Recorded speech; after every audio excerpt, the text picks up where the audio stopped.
Nigh on a decade, turning into two. Um, Review for boys. All the screen. But anyway, that got me kicked off of live stream. Um,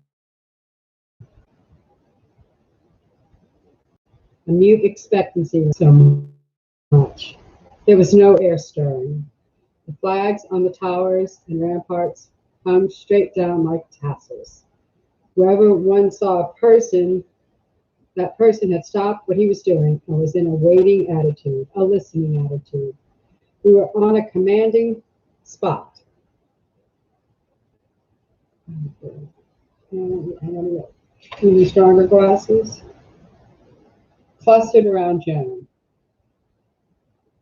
Not far from us, on every hand, were the lanes and humble dwellings of those outlying suburbs. Many people were visible. All were listening. Not one was moving. A man had placed a nail. He was about to fasten something with it in the doorpost of his shop, but he had stopped. There was his hand reaching up, holding the nail, and there was his other hand in the act of striking with the hammer, but he had forgotten everything. Consciously stopped in their play. I saw a little boy with his hoop around the corner, and so he had stopped and was listening. The hoop was rolling away, doing its own steering.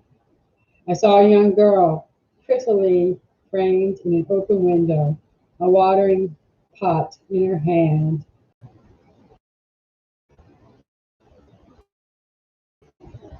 We saw answering tongues of fire dart from the towers and walls of the city, accompanied by answering deep thunders.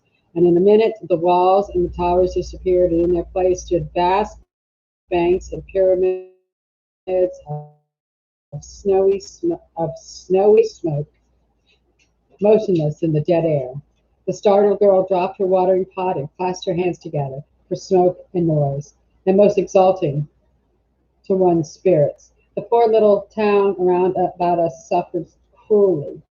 The cannonballs tore through in slight buildings, wrecking them as if they had been built of cards. And every moment or two, one would see a huge rock come curving through the upper air above the smoke clouds and go plunging down through the roofs.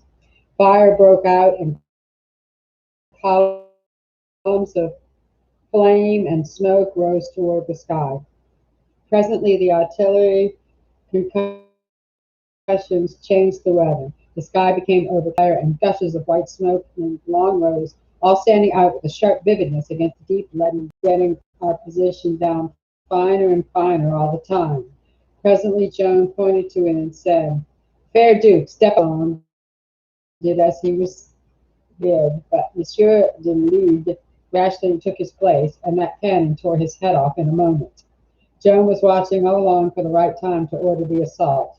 At last, about 9 o'clock, she cried out, "Now to the assault!" And the buglers blew the charge. Instantly, we saw the body of men that had been appointed to this service move forward toward a point where the concentrated there was more work upon us. There was one gigantic Englishman who did us more hurt than any dozen of his brethren. He always dominated the place easiest of us. Resistance was so effective and so stubborn that our people began to show signs of dismay. Seeing this, Joan raised her inspiring battle cry and descended the dwarf helping her, and the paladin sticking bravely at her side with the standard. She started up a scaling ladder, had a great stone flung from above, came crashing down upon her helmet and stretched her, wounded and stunned, crashing down upon her helmet, upon the ground. It stretched her, wounded and stunned, upon the ground, but only for a moment.